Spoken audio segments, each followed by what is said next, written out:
Его считали национальным героем Дании. Он планировал полет в космос, самостоятельно спроектировал и построил подводную лодку. Гениальный, немного безумный, амбициозный и постоянно развивающийся. Петера Мадсена обвиняют в непредумышленном убийстве. Мадсен планировал это убийство. Я надеюсь, что в мире есть люди, которые ценят мои профессиональные навыки больше, чем свое желание наказать меня. Мадсен после всего случившегося развелся с женой и, уже находясь в тюрьме, женился снова на русской женщине, живущей в Финляндии. Как произошла ваша первая встреча? Это была моя свадьба. Очень часто, когда женщины вступают в отношения с убийцами, они отрицают их виновность. Я начну свое путешествие для встречи с моим любимым безумным мужем. Многие считают, что подпись человека говорит о его характере, но еще больше о нем может сказать документ, на котором эта подпись стоит. 19 февраля 1861 года Александр II Освободитель подписал манифест об отмене крепостного права. Эта дата и эта подпись – редкое историческое напоминание о том, что свобода выбора и свобода решений – это главный шаг будущего развития. Наша непростая история уже показала нам, что свобода, как сочетание прав и обязанностей, все же лучше, чем любая несвобода. И если тогда не все крепостные понимали, что делать с возвращенной им свободой, то мы, спустя много поколений, свою свободу предпочитаем ценить. Свой выбор, свое право на решение и на свою территорию. Ипотека – один из неочевидных, но существенных инструментов свободы. Именно его нам предлагает Альфа-банк. Твоя недвижимость – это твой вклад, которым ты управляешь так, как считаешь нужным. Российский рынок недвижимости ежегодно растет, поэтому собственная квартира может стать средством умножения капитала. А если захочешь, ее в любой момент можно продать или погасить ипотеку досрочно. В любом решении тебе поможет Альфа-банк. Ипотека от 4,99%. Оформление онлайн, для которого нужен только паспорт, и одобрение в течение 1-2 дней. Расчет ипотеки и все подробности на сайте alfabank.ru. Твоя свобода – твое право на решение.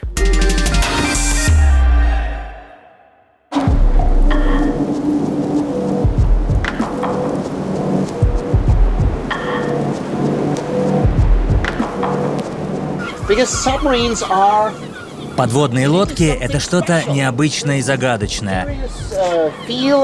Подводные лодки могут делать то, что под силу только Гарри Поттеру — отправляться в те места, где ты становишься невидимым и незаметным.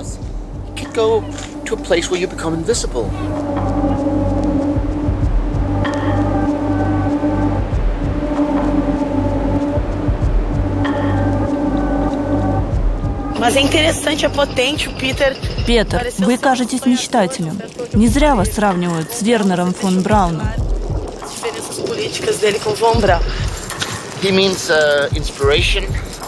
Этот человек очень много значит для меня. Он всегда был для меня источником вдохновения.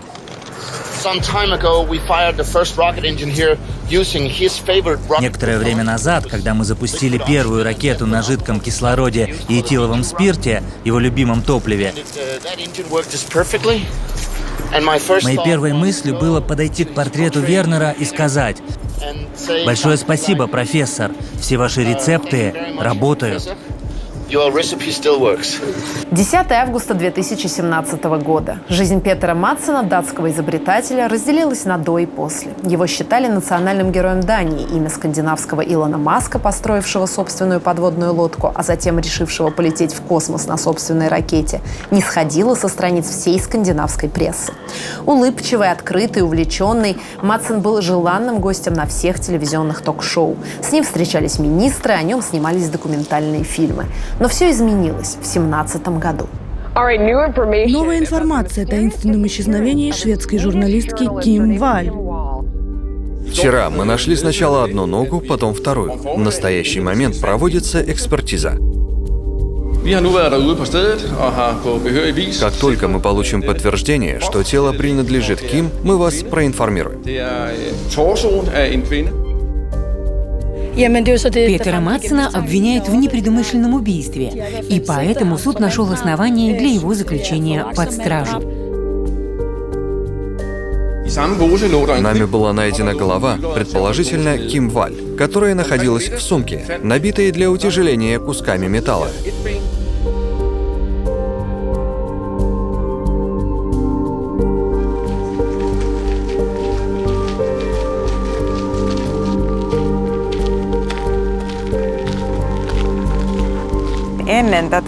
До случившегося Мадсена считали гением в Дании, чуть ли не национальным героем. Он планировал полет в космос, самостоятельно спроектировал и построил подводную лодку. Ким Валь была далеко не первой журналисткой, кто проводил с ним интервью. Датчане всегда гордились тем, что у них есть свой собственный Илон Маск. Гениальный, немного безумный, амбициозный и постоянно развивающийся. Его действительно считали героем.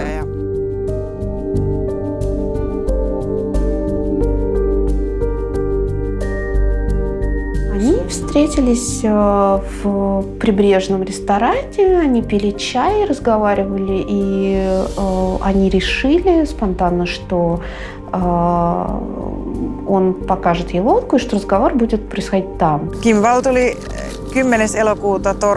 четверг вечером 10 августа Ким отправилась в порт, чтобы встретиться с Петером Мадсеном на его подводной лодке для записи интервью. Там она написала бойфренду свое последнее в жизни СМС-сообщение о том, что немного волнуется, но все идет хорошо.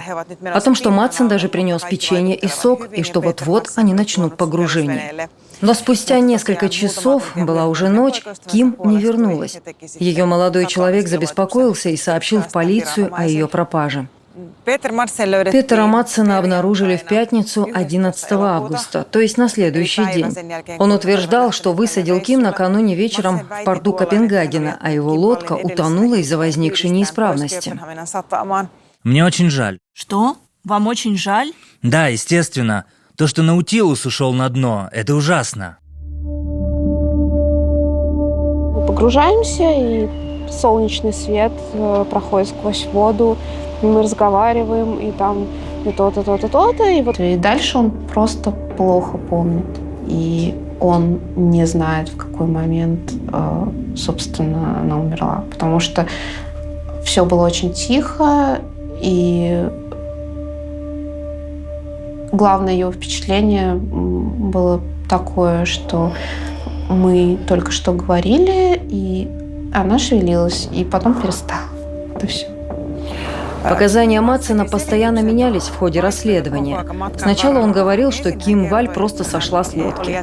Потом, когда нашли тело, он рассказывал, что с Ким произошел несчастный случай. Она ударилась головой об люк, потеряла сознание, после чего умерла. И якобы Мадсен похоронил ее таким образом в море.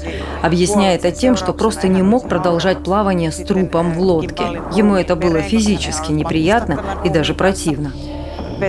Было проведено психиатрическое обследование Мадсена. Было выявлено, что у Мадсена психопатические черты, и он, очевидно, хотел совершить этот садистский поступок. Были попытки воспроизвести хронологию событий и понять, в какой момент и на каком этапе Мадсен отрезал конечности Ким. И вероятнее всего, что в момент расчленения тела она еще была жива. Также было установлено, что над Ким было совершено сексуальное насилие.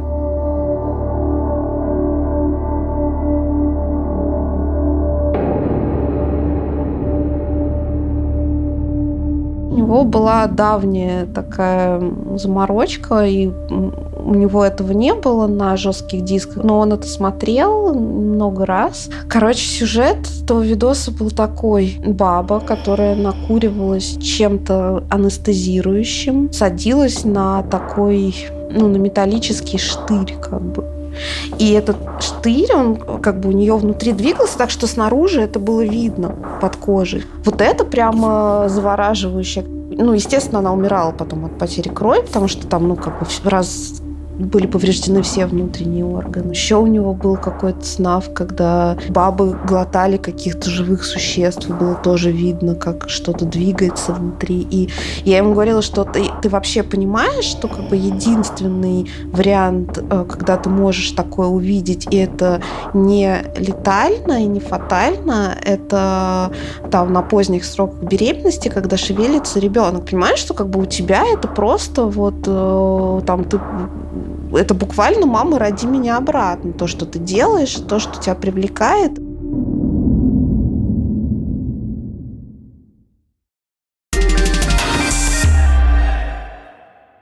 Я уже рассказывала вам о самом нестандартном, но самом эффективном российском маркетологе, рекламщике Михаиле Фадееве. Вижу по реакции, реально народ подустал от типовых маркетологов-рекламщиков. При этом людям интересны реальные бизнес-девелоперы от маркетинга. Михаил именно такой. Он думает как бизнесмен. Мише реально важно, чтобы бизнес клиента рос как его собственный. Он не маркетолог, которому бы только бюджет освоить. Вот что вы видите на главной странице сайта любого рекламного агентства. Конечно, стандартный список услуг и простыню с логотипами известных и раскрученных типа клиентов. Сейчас я вам объясню, почему типа. Потому что мало кто рассказывает, что конкретно для этих клиентов делалось и каковы результаты.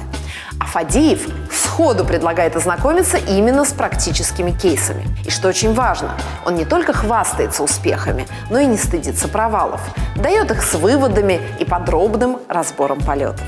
Фадеев рассказывает все без утайки. Исходные данные, использованные инструменты, достигнутые результаты в рублях реальных продаж с цифрами и их анализом. Десятки B2C и B2B кейсов из самых разных отраслей, от сферы красоты до фармы.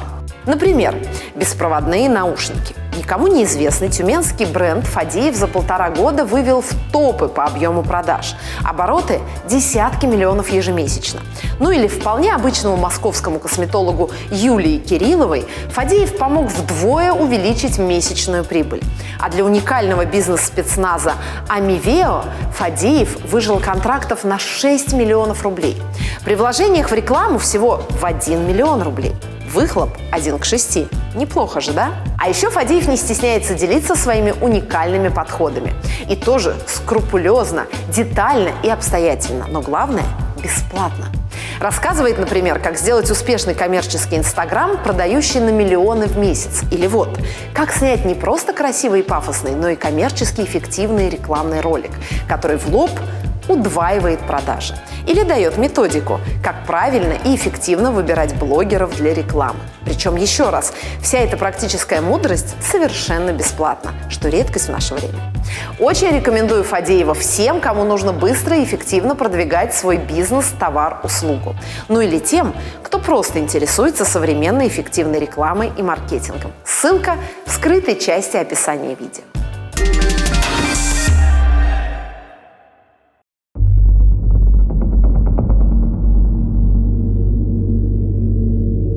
Очень распространенной версией долгое время была, что подводная лодка Наутилус – это фаллический символ. И я стала думать в этом направлении и анализировать, чем же на самом деле она была. И мне наиболее рабочей версией показалось, что это убежище, потому что Питер неоднократно говорил, что... И когда я услышала вот этот оборот про дышать под водой, я подумала, что это может быть матка, и что это вовсе не фаллический символ, а нечто противоположное. Потому что единственное место, где человек может безопасно и без последствий дышать, находясь в воде, это материнская утроба. И у меня все это сложилось в довольно стройную картинку. И эту же версию впоследствии я прочитала в журнале «Нью-Йорке». С точки зрения сексуального подтекста, здесь же очевидно, что у Питера есть, ну, скажем так, интерес к определенным вещам. Самая главная деталь в этом – причина, по которой у него были эти видео и почему он этим интересовался. Какая причина? Потому что его фантазия, его мотивация была о том, что он жертва. То есть он хотел, чтобы это с ним сделали? Там около 80% его фантазий на эту тему связано с тем, что он в позиции жертвы. Поэтому... То есть он мазохист. Я готовлю это из силикагеля, который обычно используется в кошачьих наполнителях. Затем добавляю соли и материал, известный как перманганат калия. Наша паровая установка при очень высоком давлении и очень высокой температуре способна производить 115 тысяч килограммов пара в час. 3, 2, 1, 0.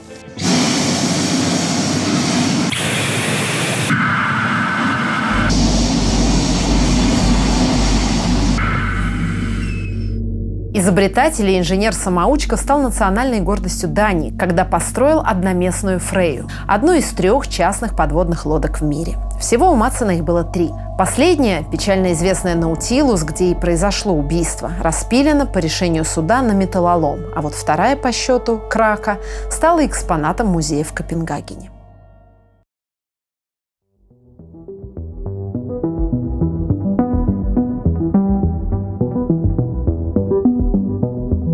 В свое время куча мальчишек приезжали вместе со своими отцами и дедушками поглазеть на эту подводную лодку. Для них это было действительно круто. Мы им рассказали историю строительства этой лодки. Рассказывали о ее создателе. Тогда о нем с гордостью писали во всех СМИ. Это было масштабным явлением для Дании. К сожалению, из-за последних событий мы больше не рассказываем посетителям о самих конструкторах. Да и вообще, лодку решено было убрать в запасники музея.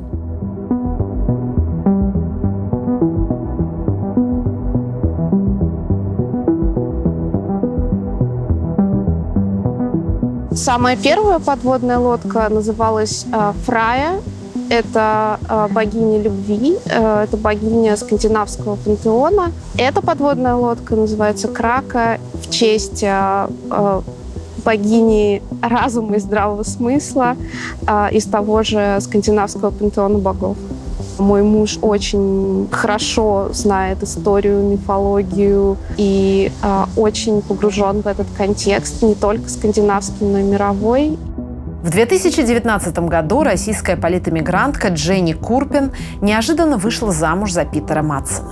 Это вызвало шквал негатива в ее адрес, как на родине, так и в Европе, где культура отмены.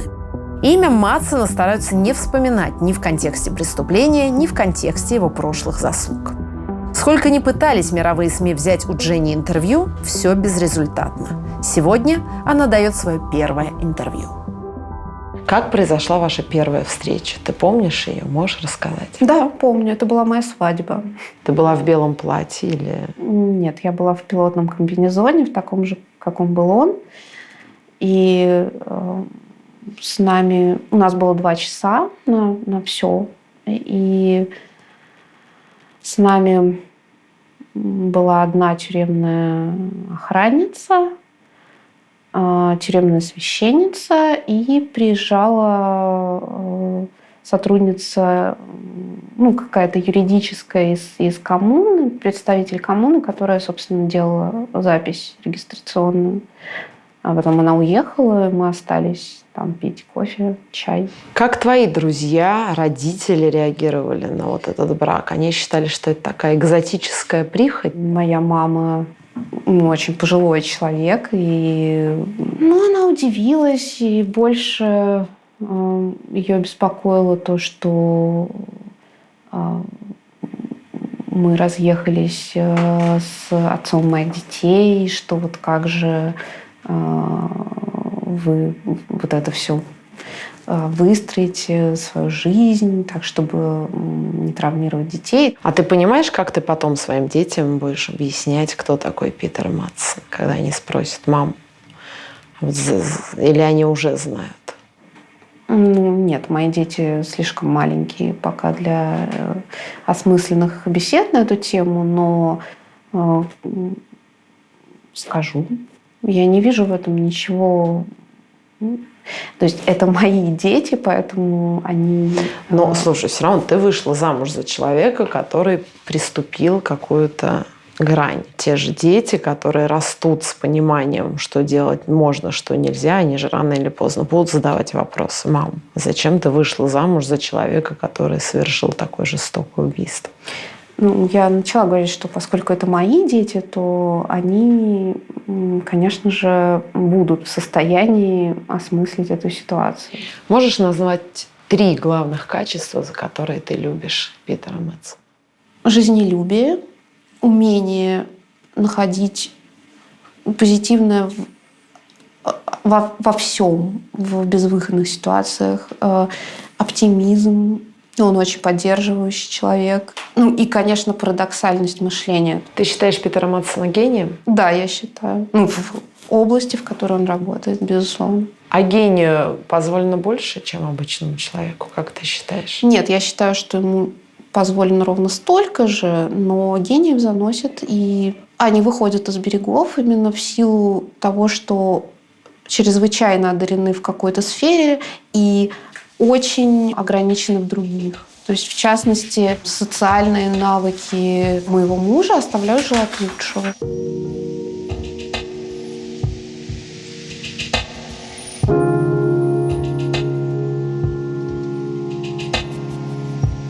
Мадсен после всего случившегося развелся с женой и, уже находясь в тюрьме, женился снова на русской женщине, живущей в Финляндии. Эта русская женщина, Дженни Курпин, делала заявление, что Мадсена приговорили несправедливо и неправомерно. Я пыталась встретиться с этой женщиной для проведения интервью, но она отказалась. У многих вызвало шок, что за женщина хочет быть с Мадсеном и выйти за него замуж, хоть он и гениальный изобретатель. Для многих этот брак абсолютно непонятен.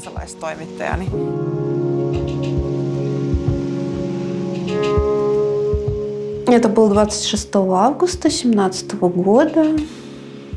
Я просто увидела фотографию, и я не могла читать. Там была заметка в финской газете, я не помню какой.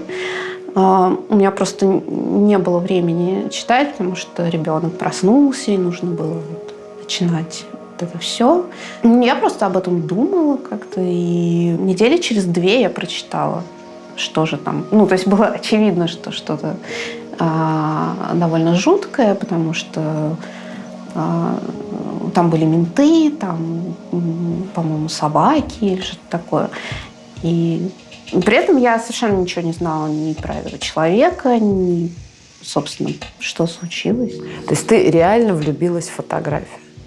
Я не знаю, можно ли это назвать именно так, этим словом, но это было прям я включилась, да. Что тебя привлекло? Взгляд, выражение лица? Я не знаю, просто какая-то... Было понятно, что что-то будет, что-то нужно. И следующий год я провела, пытаясь найти, собственно, как связаться и куда написать.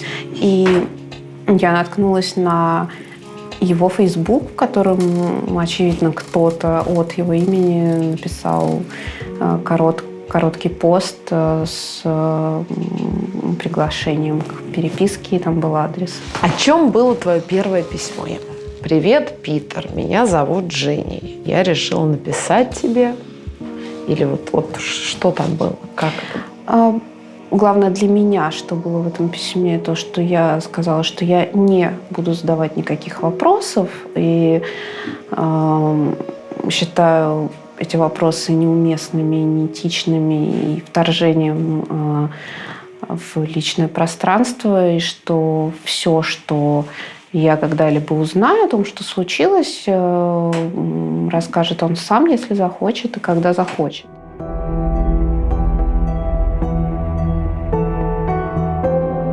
Для первого издания своей книги я опросила около 30 женщин, которые влюбились в убийц. И еще ряд таких опросов я дополнительно провела для второго издания.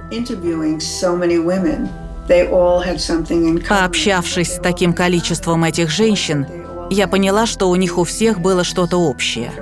А именно, что они все в прошлом пережили насилие. Все женщины травмированы. опытом пережитого насилия – физического, психологического, сексуального, со стороны их родителей, родственников, отцов, бывших мужей и парней.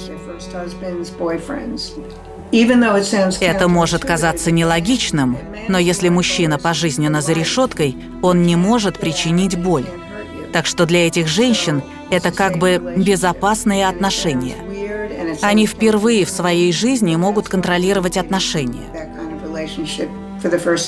потому что сами решают, когда посетить заключенного, когда принять звонок, когда встретиться с адвокатом.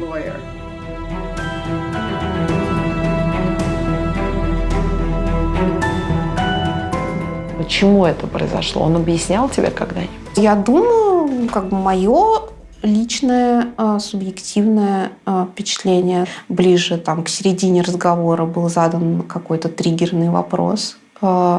Может быть, какая-то излишняя настырность, какая-то бесцеремонность была проявлена, и это запустило вечно существующий в нем внутренний механизм там, саморазрушения, самоуничижения, и он, скорее всего, и это соответствует тому, что он говорит об этом, попросил ее убить его. Естественно, она отказалась, будучи человеком законопослушным, во-первых, во-вторых, этичным, в-третьих, совершенно не готовым к тому, чтобы оказаться в такой ситуации. Как он говорил мне, нож, который он предложил ей, в процессе этого эмоционального спора, разговора каким-то образом отскочил и слегка поцарапал ее где-то в середине грудной клетки. И я думаю, что это привело к дальнейшей эскалации, когда появилась там капля крови или царапина. А он ее связал после этого? После того, как появилась кровь? Да, он сказал мне, что он в результате испугался того, что она отреагирует и что она действительно что-то сделает. Я знаю, что они долго, вот, собственно, между этим эпизодом с ножом и тем, что произошло дальше, они очень долго разговаривали на какие-то личные темы, касающиеся, там, может быть, детства. Может То есть быть. потом уже все остальное, все эти удары он наносил, когда она была связана? Да, и он плохо это помнит. То есть это был... Вот с этого момента это уже было аффективное состояние, которое, с моей точки зрения, не поддается восстановлению даже им самим. Очень часто, когда женщины вступают в отношения с убийцами, они отрицают их виновность, потому что на каком-то подсознательном уровне не могут признать, что полюбили человека, совершившего ужасное убийство. Иногда они просто утверждают, что он невиновен. В других случаях находят ему оправдание. Например, говорят, что он не хотел этого делать. Он был молод, он был под наркотиками, он не нажимал на курок. Это был несчастный случай. И очень часто, если они все-таки убеждаются, что этот человек виновен, то заканчивают отношения. Например, Тед Банди был женат на женщине по имени Кэрол Энн Бун, и у них был ребенок. Но в какой-то момент она поняла, что он в самом деле виновен, и прервала эти отношения. Так что в этом случае Дженни Курпин заявляет, что он невиновен, поскольку не может принять его виновность. Но если она убедится, что Мадсен совершил это убийство преднамеренно, она, вероятно, закончит эти отношения. В январе 2020 года Мадсен и Курпин поженились, а уже в октябре он попытался совершить побег из тюрьмы, взяв в заложники психолога. Отвечая на наш вопрос по телефону, Мадсен сравнил себя со своим кумиром Вернером фон Брауном, который был отцом американской космической программы, хотя по всем законам должен был стать военным преступником. Многие выдающиеся личности внесли вклад в развитие космических кораблей. Константин Циолковский, Валентин Глушко, Сергей Павлович Королёв, Роберт Годдард, Герман Оберт и другие. Из них Вернер фон Браун – один из самых известных, самый харизматичный и самый противоречивый. Изначальный вариант ракеты Фау-2 фон Брауна строился заключенными концлагеря. Большинство из них погибли от непосильного труда. Это настолько же правдиво, насколько и ужасно. Я надеюсь, что в мире есть люди, которые ценят мои профессиональные навыки больше, чем свое желание наказать меня за преступление, которое я совершил.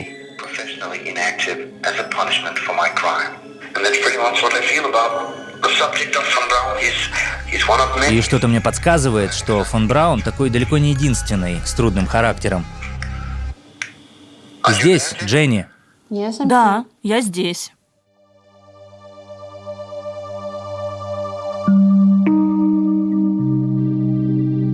Самое во всем этом было то, что он в своих показаниях официальных в суде и на следствии сказал, что мы с ним вдвоем планировали свалить в какую-то страну третьего мира и работать вместе на местную военку. И, понимаешь, потом меня допрашивали, я сидела просто с таким потому что, желание человека просто привело к тому, что я стала очень сильно подозреваемой, при том, что он очень хотел избежать этого всего.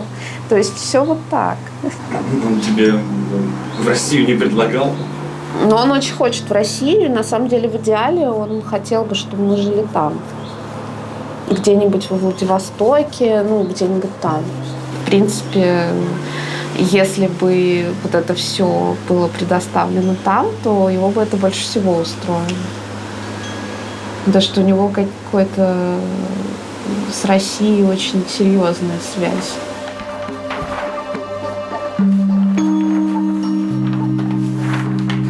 После неудачной попытки побега в дом к Дженни пришли с обыском. Ее подозревали в пособничестве. Обыск проводили местные финские менты. Они открыли дверь своим ключом. Это было рано утром. Я была вдвоем с ребенком, мы были в кровати, и я открыла глаза и увидела, что перед моей кроватью стоят менты. Часть в форме, часть в штатском. Они забрали все его рисунки и чертежи, но обозначенной целью была одна рукопись, которая по результатам анализа прослушки показалась ему подозрительной. Хамас какое-то время назад запустил в сторону Израиля ракету, сделанную по его технологии. И они считали, что мы можем быть связаны с какими-то там, условно, околотеррористическими процессами, и что, возможно, мы сбываем технологии каким-то таким людям. То есть подозрение было в этом.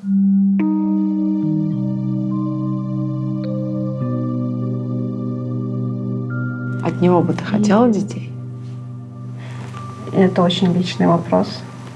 И он касается не только меня, поэтому... Я знаю, что он бы хотел детей, но, опять же, я не знаю, насколько это возможно, и когда, и возможно ли это для меня все еще. Это все решаемо при необходимости. Как ты думаешь, почему у всех больших преступников, начиная от Мэнсона, заканчивая тем же Моховым, в какой-то момент начинают появляться женщины, которые этим восхищаются? Да, в нашем случае этот фан-клуб тоже существовал до того момента, пока... Не появилась ты? Нет, до того момента, пока я не положила просто этому конец, потому что это были люди потенциально опасные и которые могли бы стать триггером, потому что их всех привлекало насилие, боль. Это классический носитель гиперстофилии. Это человек, который, в принципе, не имеет, не укоренен, скажем так, в какой-то нормальной повседневности, у которого нет серьезной ответственности там, за кого-то или даже Давай за себя. поясним для наших зрителей, что такое гиперстофилия. Люди, которых привлекает преступник в качестве потенциального партнера. Основной компонент этого это то же самое, что является основой БДСМ-практик. Это люди, которые хотят быть нижними, то есть снять с себя ответственность. Ты себя причисляешь к таким людям? Нет, потому что я беру на себя больше ответственности, чем вообще можно на себе тащить. Но при этом тебя тоже привлек. Так было всегда. Нет, меня привлекло не это. И, как я уже говорила, в нашей повседневной жизни, в наших отношениях мотив преступления, в принципе, отсутствует. Ты говорила, что ты разговаривала с этими женщинами, которые стали таким фан-клубом Питера. Да. Можешь сказать, о чем ты с ними говорила? Как это? Что это происходило? Была девочка, которая начала писать письма, когда ей было 17. То есть она была несовершеннолетней, и у них была переписка довольно длительное время, около 2 лет. Вот она действительно хотела бы выйти замуж и там, иметь какие-то реальные отношения. И она мне написала об этом. Она знала, что вы уже встречаетесь? Ну, она, безусловно, знала обо мне, поэтому она нашла мой контакт, непонятно как. Она пыталась со мной дружить, там, наладить какие-то наши отношения, чтобы вот, какое-то место вот себе застолбить в этом раскладе. Просто когда стало известно о том, что мы поженились, мне писала еще одна категория замечательная. Люди, которые хотели быть моими рабами. И да, я коллекционирую это все. Почему рабами? Ну, потому что это фетишизация, как бы, то есть это такое ультра нижняя позиция, потому что быть рабом у женщины такого человека, ну, как бы, это серьезно. Это серьезная заявка. Известно о нескольких женщинах, с которыми Мадсен либо встречался, либо состоял в романтической переписке до Дженни. Датская пресса писала по меньшей мере о 4 женщинах, которые регулярно навещали Мадсена в тюрьме. Одна из них – машинистка поезда Софи. Еще одна поклонница Камила Курштайн, будучи несовершеннолетней, так и не попала на свидание, но состояла в активной переписке и даже просила друга Мадсена вынести из тюрьмы сперму своего кумира. Настолько ей хотелось от него забеременеть. Результативной ебли с женщинами у него не было. У нас там с какого-то 20-го раза получилось. Он страшно закомплексованный, закрытый человек, который очень сильно не уверен в себе именно вот в этой части. Я считаю, что для него вот это вот желание там быть женщиной, быть жертвой, быть там, я не знаю, нижним, быть объектом, это снятие с себя ответственности и снятие с себя необходимости быть актором, да, быть ответственным, быть агрессивным действующим лицом. У меня вообще было такое четкое ощущение, что он вообще не пробовал никогда. Но по факту так и есть. Остается меньше 10 минут, и я начну свое путешествие в Копенгаген для встречи с моим любимым безумным мужем.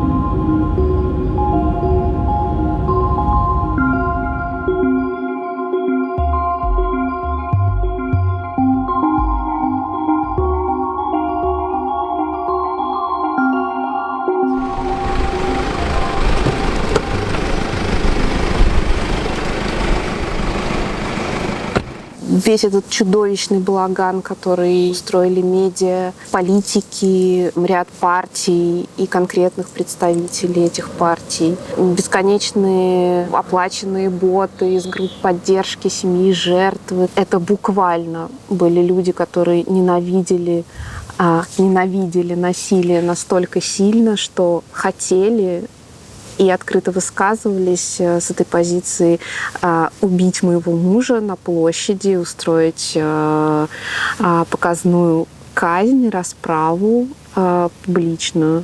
И все эти хейтерские комментарии, сообщения, письма, звонки и так далее посыпались уже непосредственно в мой Facebook и мои другие социальные сети. Мне пришлось их закрыть, убрать из общего доступа и начать просто защищаться. Я написала больше 30 заявлений в полицию Дании и Финляндии. Это было более 30 заявлений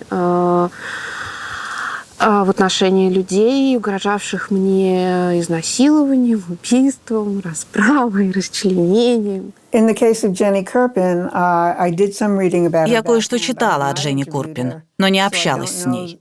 Мне удалось узнать, что она выросла без отца, что у нее были очень плохие отношения с матерью.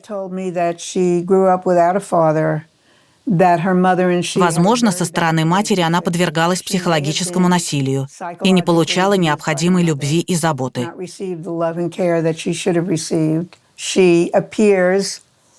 У ребенка, который растет без отца, с матерью, которая его не любит, не может быть счастливого детства, наполненного теплотой и любовью.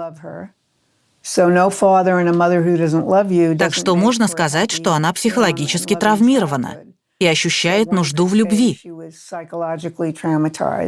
Ей нужно чувствовать себя значимой и, может быть, ощутить, что она контролирует свою жизнь. Расскажи, кто твои родители, где ты училась? Моя мама преподаватель французского. Она преподавала в школе всю жизнь, в разных школах, в том числе в той, в которой я училась. Мой отец врач-анестезиолог, в какой-то момент бывший в десятке лучших в мире.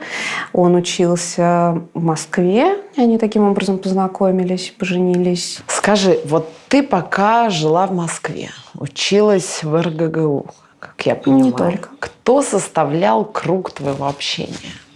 Демшизовая среда, интеллигентская, московская, характерная. Затем этот круг сменился моим собственным. Это уже были мои однокурсники, преимущественно достаточно радикальных политических взглядов. Примерно таким образом я познакомилась с запрещенной национал-большевистской партией и так далее. То есть вот с этого началась, собственно, моя... это начало моей... Твоего пути. Да, длинной Но мы сейчас об этом жизни. поговорим, я к этому подвожаю. Просто почему задаю тебе эти вопросы про детство? Потому что когда я про тебя прочитала, у меня создалось впечатление, что ты вот правда из какой-то очень крутой школы. Насколько я знаю, ты там училась с детьми Бурбулиса. Такая интеллигентная московская семья. И вот все предсказывало для хорошей девочки такое вот московское интеллигентное будущее на Патриарших прудах. Я права? Вот? На Большом Каретном. Я... На самом деле считаю, что я абсолютно в том же русле продолжаю двигаться, поэтому никакой революционных изменений я не вижу. Как ты познакомилась с арт-группой «Война»? Познакомились в Москве. Тогда в составе «Войны» был и Петя Верзилов, и Надя Толокно. Они жили на вписках, они жили у друзей, они жили на каких-то сквотах, на тот момент еще существовавших в доступе. Они жили принципиально без денег. Они воровали в больших сетевых магазинах. А в чем был этот принцип жить без денег? Почему это было важно? Очень просто. Ребята, у нас пустой холодильник, нам нужно приготовить ужин на 8 человек. Пойдемте в Мушник. Значит, люди брали большие рюкзаки. Это была отработанная система. Шли туда, набирали все, что им нужно, и каким-то отвлекающим маневром занимался кто-то. Это было оговорено изначально. Остальные выносили все, что нужно. И, собственно, самый невинный человек был отвлекающим. Однажды таким отвлекающим человеком была я.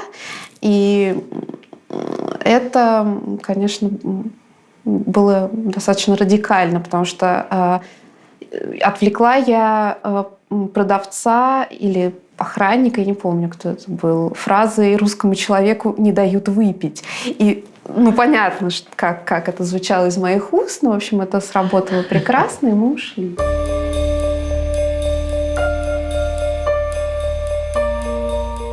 Дальше в жизни Дженни было знакомство с нацболами и членом НБП Алексеем Девяткиным, будущим отцом ее детей, Болотная площадь и попытки следователей привязать ее к делу о массовых беспорядках.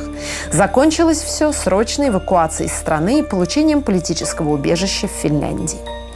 Конечно, скучно. После Москвы скучно в большинстве городов мира.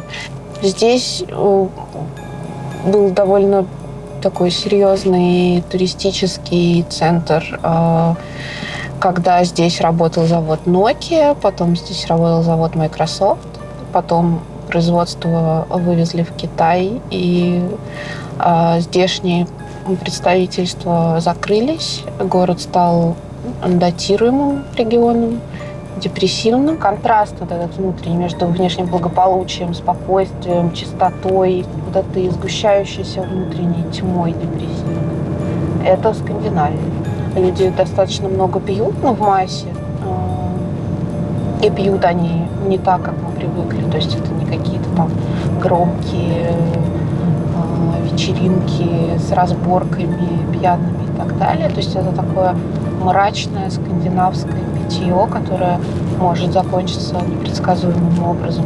По сообщениям полиции, после каждого серьезного общегосударственного праздника обязательно кто-то тонет по пьяни, кто-то кого-то бьет или убивает. И это такая тоже часть бытовой жизни здесь.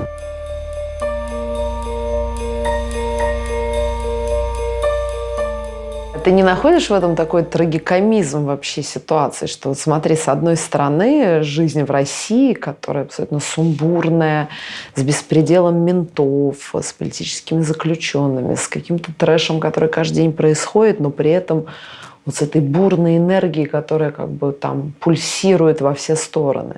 А с другой стороны, европейская жизнь, за которую, по сути, так или иначе, все политические оппозиционные партии борются именно за то, чтобы, людям в итоге изменений стало жить лучше, стало жить сытнее, стало жить ближе, скажем так, к Европе. А в итоге эта жизнь, она тоже невыносимая. В любом обществе процент людей, подобных мне, условно, слава богу, небольшой. И поэтому общество выживает, потому что потребности его, они абсолютно практические, понятные и, скажем, жизнеутверждающие. А почему слава богу?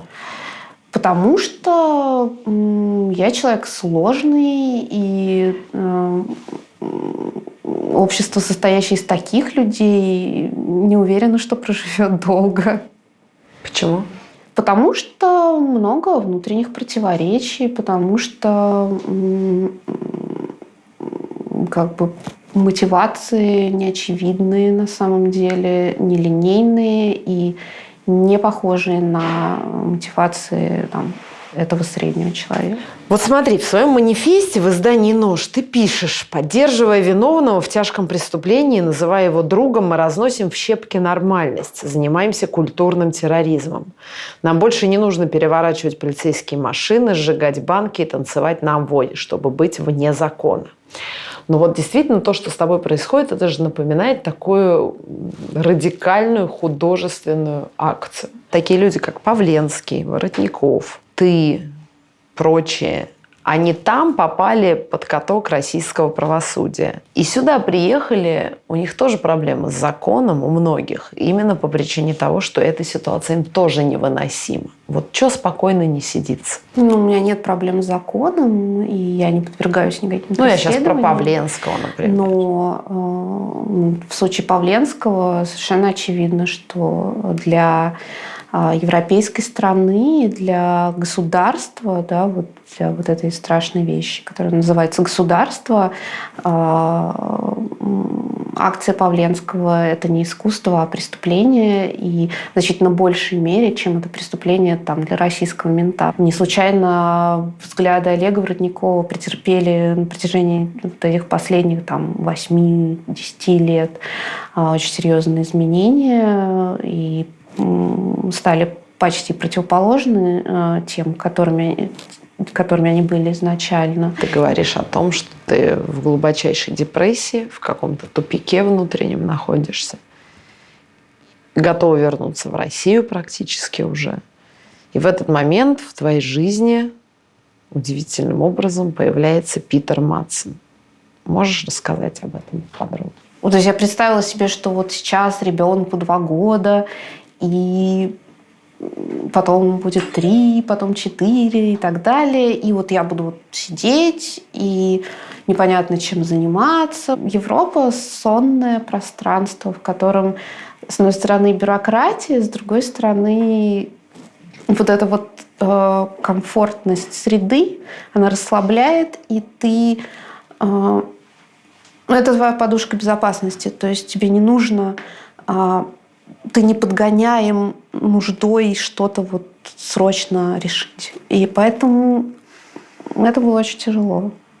Роковое стечение обстоятельств или спланированное убийство. Точку в этом вопросе поставили найденные у Мадсена жесткие диски с порно-роликами, которые заканчиваются изощренными убийствами.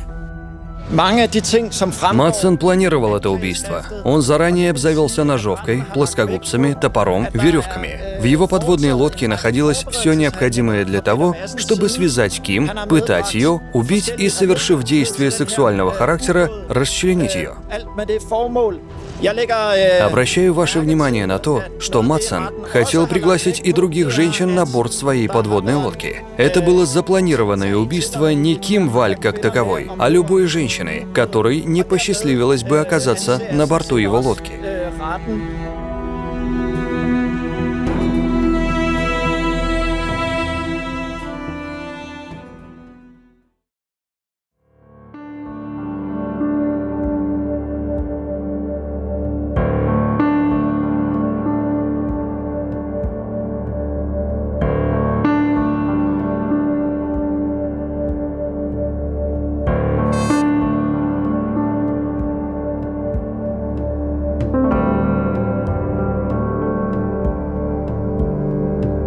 Меня зовут Клэс Андерсон. Мы с Ким вместе учились в школе с 3 по 9 класс.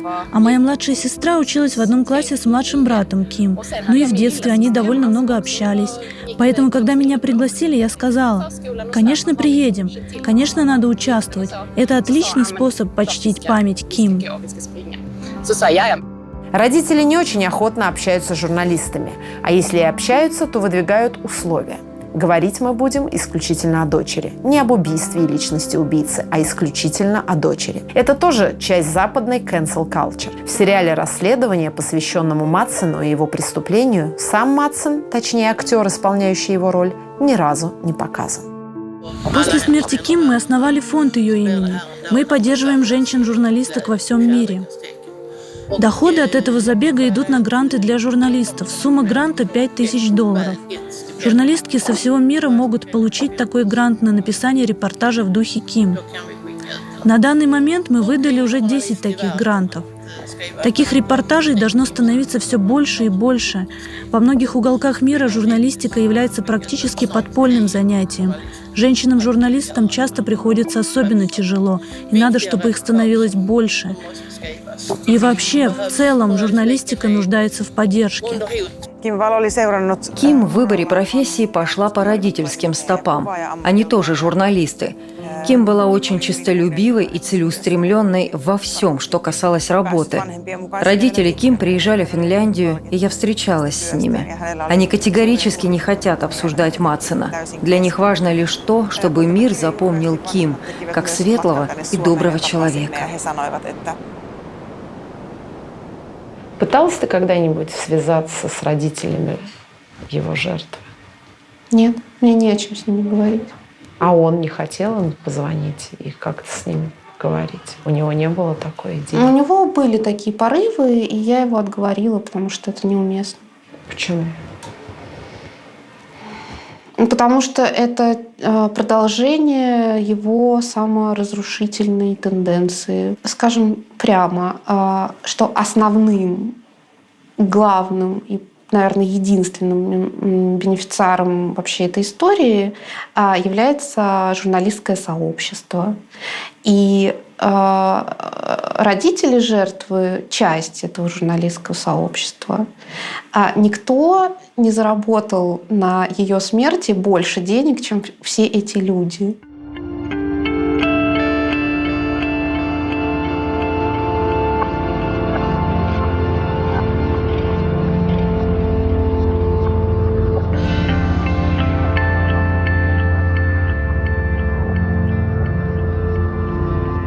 Когда Питеру было 6 лет, отец выгнал мать с старшими 3 детьми и запретил ей общаться с Питером. Питер остался с ним и до 15-16 лет жил с отцом, не имея никаких контактов с матерью. Это было запрещено.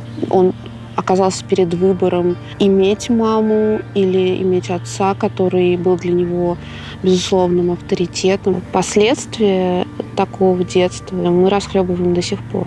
Один из братьев старших покончил с собой, один находился в ментальном учреждении.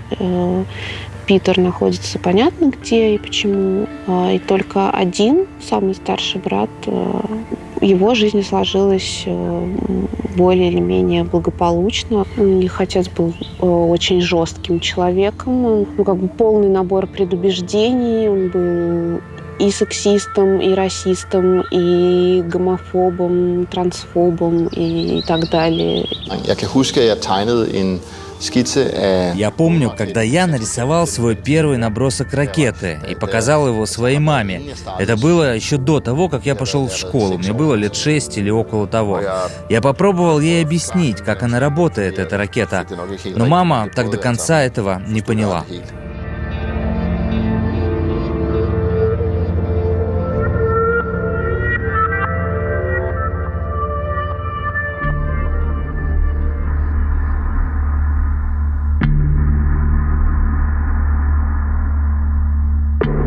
Вот это просто личные письма, которые касаются того, как мы будем теперь жить.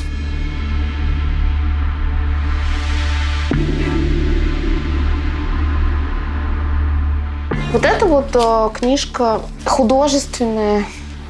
Основная линия это линия героини, которую зовут Анна, и прототипом которой является Питер. То есть это персонаж, которого он ассоциирует с собой, и это история, написанная от его лица, как если бы он был девушкой, проходящей весь этот путь.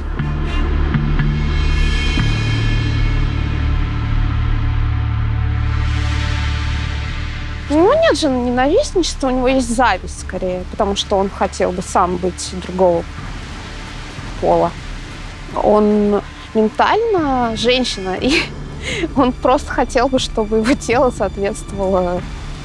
Моя интерпретация, она, конечно, абсолютно такая банально фрейдистская, но я считаю, что он убил мать таким образом. Я, наверное, первый человек женского пола, к которому он относится серьезно, в том смысле, как к равному партнеру, потому что мать за него не боролась, она, у нее не было ресурсов для этого, потому что этот мудак ее просто выгнал, и у нее не было средств к существованию. Но он это запомнил именно так, что женщина — это неблагонадежный партнер, на которого положиться нельзя, и что она предаст и бросит. И заметьте эту тенденцию, что все его друзья мужчины, все старше его, и они все для него ролевая модель отца. Все эти люди выступают в роли родителей, по сути, понимаешь?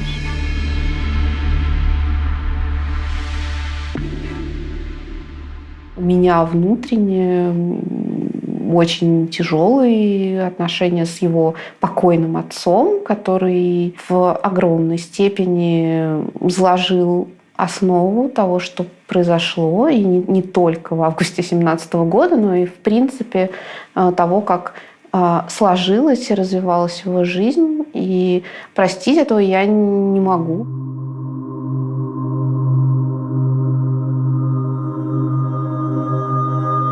Ну, он, безусловно, жертва этой ситуации, но я подчеркиваю, что он жертва своего бэкграунда, своего окружения, своего жизненного опыта и жертва своих действий, потому что, будем откровенны, мертвым все равно. А живой человек, который стоит перед необходимостью справиться с тем, что сделал он сам. Это не кто-то сделал с ним, это сделал он сам своими руками.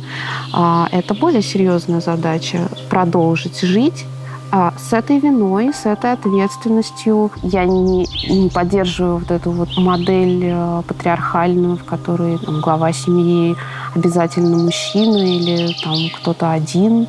Но мы гармонично дополняем друг друга, потому что он умеет делать и делает вещи, которых я не умею и никогда не смогу. И многие яркие, крутые идеи — это именно его идеи. Я просто занимаюсь их воплощением. Но я не могу сказать, что я рулю этой семьей, этой парой. Но я, конечно, не мамочка, и не няня, и не секретарь.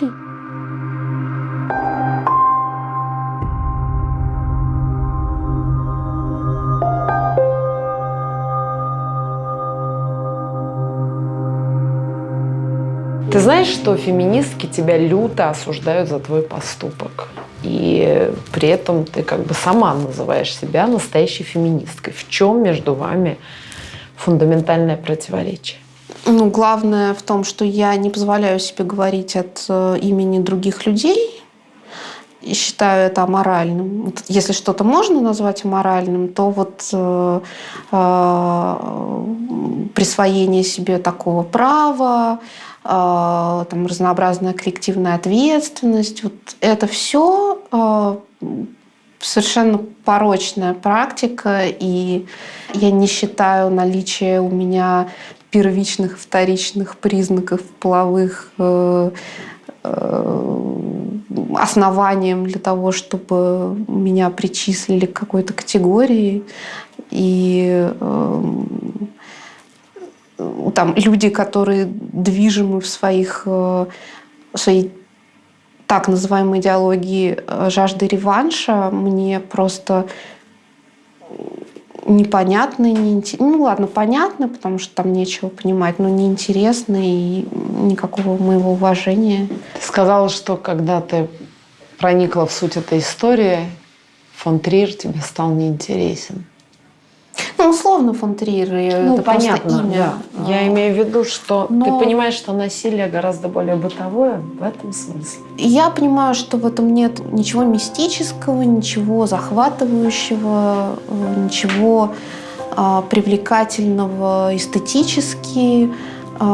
Возможно, есть любители, но мы не из их числа оба. И это грязная, тяжелая работа. Неприятная и разочаровывающая.